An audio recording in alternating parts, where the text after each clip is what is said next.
Hello everybody, today I'm going to introduce to you this charming 3-bedroom, 2.5 bath. Why is it so good? Because number one, location.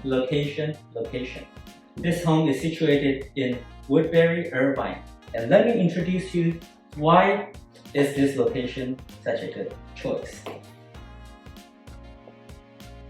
We are currently located in the center of Woodbury community, which is neighbor to the Great Park, a newly development community, along with 16 full Olympic-sized soccer fields with a hockey field and live music stadium.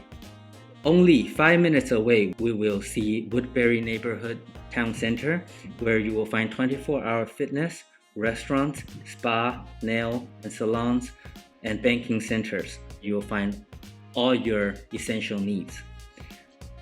To the west of our community, right here, we have Tustin, the marketplace, about 10 minutes away, where you will find Costco and many shopping locations such as Bed Bath & Beyond and all other national name brands.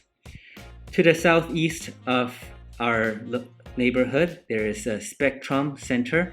Irvine Spectrum is a very famous outdoor shopping mall where you will find entertainment for kids, clothing, retails, and restaurants. Just 15 minutes away from the house, we will reach John Wayne International Airport. And the famous UC Irvine is located right here, just 10 miles away from this house. Second, this house has a perfect spec ratio at 3-bedroom, 2.5 bath, 1328 square feet. Perfect for any growing families or any people who wants to downsize. And such a small space, it's easy to clean. You don't have to worry about a lot of things to maintain. Everything that you want as a living style is included in our house.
Third point, our community offers a lot of amenities, including tennis court, basketball court, 2 large-sized pools and some toddler pools, as well as barbecue, playgrounds, and trails. All these amenities with only $239 in HOA. That includes the greenbelt maintenance as well. The fourth point is a high growth potential. As we're right to the Great Park communities, we have a lot of new homes being built in the Great Park communities. These new homes will help the communities increase in value, so we have a high potential in value increase. The fifth point is the price. We have a great price in Irvine for only $765,000, which is considered very low in Irvine, and relatively new house built in 2006 with all the amenities and mature neighborhood.